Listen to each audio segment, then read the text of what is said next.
Thank you for being here at Mr. Super Oz.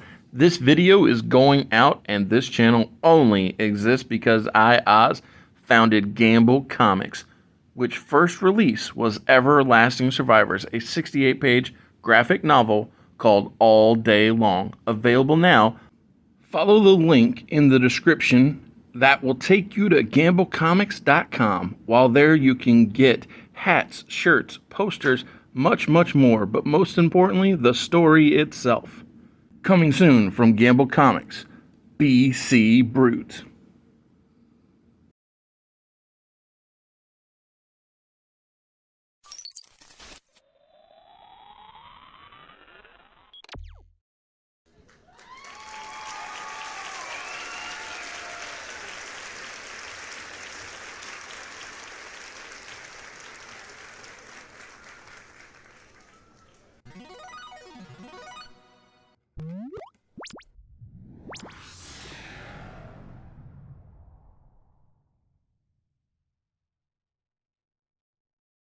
Speaking of the Raw brand, we start this episode in February on the 3rd? Yep. 3rd of 2003 with Josiah. I got it. So, we start off the show with the Samoan SWAT team coming out to celebrate their big tag title win. We got some fire dancing. Yeah. Sweet. You know, we got the... Maybe we can get Samoa Joe over there. His whole family did the dancing gimmick. I mean, they did kill it, too. It was great work. The true story. Man. I mean, it's how he started his performing life with the family on stage and all that. You know what? I do remember that, too. Yeah. Man, Samoa Joe's great, man. Just absolutely today, Brandon, myself, and Ahmed were looking up Samoa Joe's IMDb. It's some quality work right there. I'm sure it's staggering. Well, I'm just saying, so he's doing voice work in Suicide Squad Kills the Justice League. Yeah, that's that video game that still has no release date, right? Right. But it is rumored to be the largest Batman Universe game ever. Really? Even bigger than the Arkhamverse. Correct. Okay. From the same creator. Yeah, same people. I can tell by the Harley Quinn design because he looks exactly absolutely, the same. Yeah. We got that, and we figured it out. Yeah. But him doing that work in Twisted Metal as Sweet Tooth. Yeah. And, it was just, I love that guy. Yeah, no. Joe, like I said, Joe's awesome. Big fan of him, man. Glad he's still kicking. Samoan SWAT team, yeah. Yes. Sorry, the other Samoans we're talking about. They stayed while they don't wish injury on their opponents. They do wish Batista well in his recovery as what did he tear his pec, I think? I think so, yeah. Pec or bicep, something like that. Yeah. Something in this general region. Yeah, I say in this ballpark. So just pick something there. But or just ask the Google, it'll tell you. There you go. That's what we did. So we need to get him off the active roster on that injured reserve list. Exactly. Oh, that's a pain in the behind. Yeah, I hate that thing. Worst feeling. But I'm telling you, if it weren't for the rules of not booking injured wrestlers and not being allowed to use guys who were let go, it'd be such a cheat life. It would be too easy. It'd be too easy. Very fair, very fair. But nonetheless, but yeah, they say, listen, whenever Batista's back, Orton, Batista can challenge him, and they'll beat him again. No problem. They also say that unlike the previous champions, they will be fighting champions. They will be defending these belts, and after they finish that statement, Rikishi states that he is also a part of the U.S. Tag Title Tournament. Oh, okay. That will be taking not tag title. It's okay. I'm with you. The United States Championship Tournament. Yes. That will be taking place starting after No Way Out. Okay. Leading up to May. It's funny. I was thinking that he was going to announce that he's doing a Freebird rule with. It's like it's a new day. Yes, it is. Yes, it is. Nah. We'll save the Freebird rule for when it feels right. Oh, sure. I was just kidding with you. Yeah. I was just kidding with you because I'm about to say I'll be defending the tag titles too. Don't worry. Exactly. I just want the extra number one. Yeah. I'm about to say Rikishi's been tag champion enough. Actually, he's been tag champion in this universe. Yes, already, so exactly. all good. Yeah. R&D Solutions come out, beat some local Washington, D.C., because that's where we're at, jobbers. Oh, good. And so is this Rico and Dustin? Yes, Rico and Dustin. Cool. They win, because honest to God, I cannot remember Rico's finisher to save my life. Sure. I want to say it's like a wheel kick or something of that. I remember him kicking a lot. Yeah, he was a big kicker. And he was pretty good at it, too. Yeah. Well, the funny thing is, a lot of people, I think John Cena specifically, and I think maybe Shelton too, have said that Rico Constantino is the forgotten man from that OVW class that everybody touts. Yeah. So obviously people. He was in know, that same group. I didn't know. Oh my! I didn't know that him at all. and John Cena, the prototype, Yeah. were tag team champions in Ohio Valley Wrestling. Wow. Oh my goodness! I can't believe you didn't know. That's so had fun. no clue. Yeah. Oh, speaking Well, of because you don't hear about Rico anymore. That's the thing. right? Well, speaking of tag teams, Yeah. did you know that, or do you know who Charlie Haas used to team with before he teamed with Shelton Benjamin? No. So this is a sad time. So prepare yourself. Mm-hmm. As you may have noticed, Charlie Haas always had wrist tape that said RUSS. So in OVW, Charlie Haas teamed with his brother Russ, who died while they were in OVW. And as you know, Shelton Benjamin teamed with Brock Lesnar. And with Brock getting that rocket strapped to his back and sent to the moon, Yeah. that's when they had the bright idea of putting Charlie and Shelton together because they both had the shared amateur wrestling history. Yeah. And so while it's unfortunate that he lost his brother, he found a great partner in Shelton. New brother in Shelton. Absolutely. Dang. I didn't know that, man. Yeah, but that was OVW's tag team division because OVW's main event division was Nick Dinsmore, it was Doug Basham, and it was the Damager. Wait, Nick Dinsmore, that's the Eugene? Eugene, yeah. He was, oh my goodness. Do you know how Eugene came to exist? I'm sorry that I'm going off on this tangent. You're good. That's the whole point of the show. Oh, I know, right? But I love OVW history and lore, right? So do you know how Eugene the character came to exist? No, but Vince McMahon saw Nick Dinsmore and said, I already have Chris Benoit. Why do I need this guy? So he was... So Nick Dinsmore was Mr. Wrestling in OVW. He was their perennial technician. And he said, well, I don't need that guy. I already got Chris Benoit. I feel like I need to watch that because it's... Oh, it's... I've only seen him as Eugene. Well, and so here's the amazing thing about Eugene, right? Yeah. Eugene was Nick Dinsmore's idea.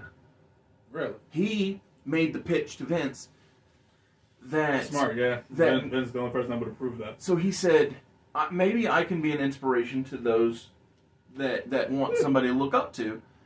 And Vince found it... Funny. Amusing, I was going to say, but yeah, funny. And then, obviously, with the way that they did it with Bischoff, and Eric being his nephew. Yeah, exactly. Uncle. Yes. Oh, my goodness. And so, like I said, so the funny thing is, all the guys who were main eventers in the Ruthless Aggression era were all the tag team scene in OVW, and all the main eventers went into a tag team. The Damager was Danny Basham, and Doug Basham is his fake brother. And then Nick Dinsmore, who was a main eventer, well, he became Eugene. So it's like all the tag teams became main eventers, all the tag teams, or main eventers became tag teams. So I gotta watch all OVW stuff. Oh my goodness. So that's insane. I have this dream. I don't know if it'll come to pass, but I have this dream that OVW classic content will come out on Netflix due to the success of the documentary. Yes. Yeah. And furthermore, I think that it's also not outside the realm of possibilities that will come to pass because Billy Corgan signed a contract with the CW network for the National Wrestling Alliance. And if Netflix wants to get in on the wrestling game, like TBS and TNT and USA and all these people, CW, Fox, all of them, then I'm like, well, guys, you already have this relationship with Al Snow.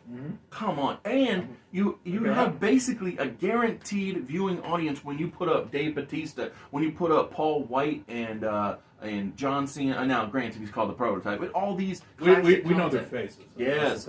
And that's the thumbnail, too. Oh, my goodness. I have this dream. I love it. Yeah, that would make money. Yes. Well... Subscriptions, yes. I mean, it would give me something to watch because after I finished The Wrestlers, I wanted to watch something else on Netflix. So I watched the unauthorized American Gladiators documentary. Yeah. So, anyway, I forget how we got... Oh, R&D Solutions, beat local competitors. Go. Yeah, Rico. Went on a real journey on that one. But yes, so Rico hit some kind of wheel kick or something. I think that's how we got on this topic. Yes. But, and R&D Solutions secure the big win. They said since Simone SWAT team are going to be these fighting champions, it'll be great if we challenge them in No Way Out. Sounds good to me. Of course, SSC will say yeah because they don't care. Yeah. I mean, and honestly, Also, if I look like Umaga and Tao, I would. yeah, Yeah, I would big strong boys. be like, yeah, anybody can come at me. No problem. Yeah, no knock on Rico and Dustin because they're big strong boys too. Yeah. I always forget like Dustin's bigger than he looks Mm-hmm. because he's been in WWE so long, so he's been surrounded by all these giants. Exactly. Yeah, legit. In the case of like Paul White and Kane and Taker, my goodness. Yeah. But in a world where Mhm. there were no 7-footers, he would be one of the giants. He was 6'6". Yeah, I'm about to say he's a legit 6'6". I want to say he's like 225 at this point in his career. Right, but there were definitely periods where he was pushing like 280. Easy. And we're not even talking about Black Rain when he was in bad shape. God, I forgot about Black Rain. Man, but yeah, what a world we live in, man. Yes. Let's see. Next up, we have Dreamers coming out with Steven Richards taking on Billy for the Hardcore Championship. Nice. Dreamer will win this match Oh my goodness! I just thought of something. Let me hear. You know what you're doing with Billy Gunn, right? Yeah. It's Max Caster and Max Friedman right now. Yeah. I didn't even realize it until you just said these two segments back to back. Mm-hmm. Yeah, Goldust is being Max Caster to Billy Gunn being Max Friedman. That's funny. I'm glad you pieced it together because I mean I've been doing this for a month, Maybe a little more. Yeah, maybe a little more. give or take. But yeah, that was the general idea. Yeah, I like it. Because I got the idea of like Goldust kind of like being the creepy stalker. Mm-hmm. Well, A, because he did it with Booker T. Of course. But B, I was like, Max has been like really Overt. Yeah, that's a good word. No undertones needed. Nah. Nor is Matt Caster's style to be under the radar. Yeah. The thing is, I don't know if Max is gay, bi, straight, or he's just having a good time. Having a good time. Don't know. Well, I don't really care, but not me either. But it would help like paint the picture for me, I guess. So what I was looking for. I guess my assumption is that he's into dudes because of him. Before they did the scissoring, he would suck people's fingers. He did. Those are some real dark times. Really weird on AEW Dark. Yeah, I always thought it was funny. So I mean, I don't know, man. I feel like Max is just like sleeping with people. You know, I think that's the point. Yeah, that's my thing. The whole point of it was, especially because they were heels at the time. Yeah, the whole for point sure. was to make people uncomfortable. Yo, they sure did it. That was success. Stop here, because I'm just watching the dude on the ground like, Max, stop kissing my hand, man. I don't want that. Yeah. I don't know. I feel like Max kind of, he has the Deadpool philosophy about his sexuality, which is probably. It would be my guess. Uh-huh. Obviously, I don't personally know the guy. It might just be a character. Yeah. But Might nonetheless. But anyway, Spicoli driver on a chair or something on a... Oh, so Dreamer wins. Yeah, Dreamer wins. Lol. Yeah. After the match, Dreamer and Richards introduce Raven's replacement, Al Snow and Head.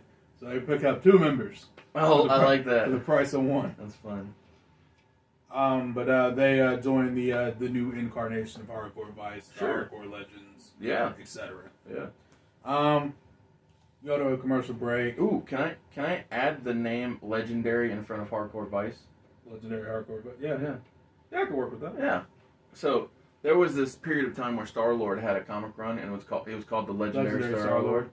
And when you said sounds like something Quill would do. When you said Hardcore Legends, I was like, man, I kind of want this to be the Legendary Hardcore Vice. When everybody's like, are you guys really the Legends? Because I mean, the Legends feel like the ECW. Yeah, you kind of seem like the Lessers. I mean, listen, they were still in ECW. Yeah, they would be Legends. I know, right? However, since we're in Alpha Entertainment Worldwide, not so much. Exactly, the Lessers. However, I will say Dreamer is holding down on that hardcore division. Well, I'm just saying, so when I recreate the logo that you'll probably see right now, I thought it'd be fun to put that on there. Yeah, can we just like scribble it in like pencil or something, like spray I'll figure paint? it out. Yeah. So I could probably find some spray paint. I can. Font. I got faith in you. I got faith. What was that? Commercial break. You come back. Goldust is just checking on Billy in the trainer's room. You know, Billy's like you do. Yeah, like you do. He's icing down. He's a little hurt. Goldust hands him an ice bag and says it's melted. You know, real subtle, real subtle stuff. Yes. Rigo comes in and goes, "What are you doing? We have a tag title match in 2 weeks. Short time. Yeah, very, very soon. Very soon. Drags him off in a segment. That's just, for kicks and giggles. Absolutely. And then last but not least, we finish off the show with a segment other stuff happened, but you know. Sure.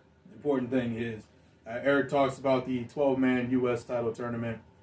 He said he is adding Randy Orton to the U.S. title tournament. So it's him, Cena, Yeah, Kurt, I'm about to- Keish. Oh, sorry, my bad. No, you're good. I was about But I to got run 4 of them. I'm about to say good stuff. You remember anybody else?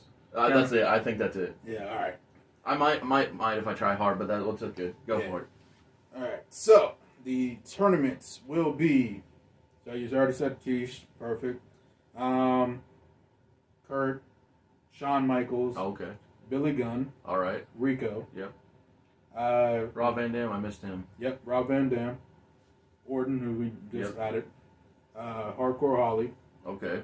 John Cena, which I think we said. Yeah, I did. Yeah. Chris Jericho, All right. Steven Richards, Cool. and Scotty 2 Hotty. Nice. I like it. Thank you. That'll be fun. That'll be an entertaining tournament. He reiterates the earlier statement of this will be happening after No Way Out, leading into WrestleMania. Yeah. He also states this is going to be a great time as he tucks in his check into his pocket. This is like his going thing. It's getting Yeah. paid off. I like that. Yep, because he then adds, it'll be great for Christian to defend the world, U.S. title at Mania if he makes it, because he'll be wrestling Ric Flair in 2 weeks. Yep, 2 weeks' time, defending the United States Championship. Sweet. So we'll see what happens as Awesome. he tucks the other check into the other pocket. Nice.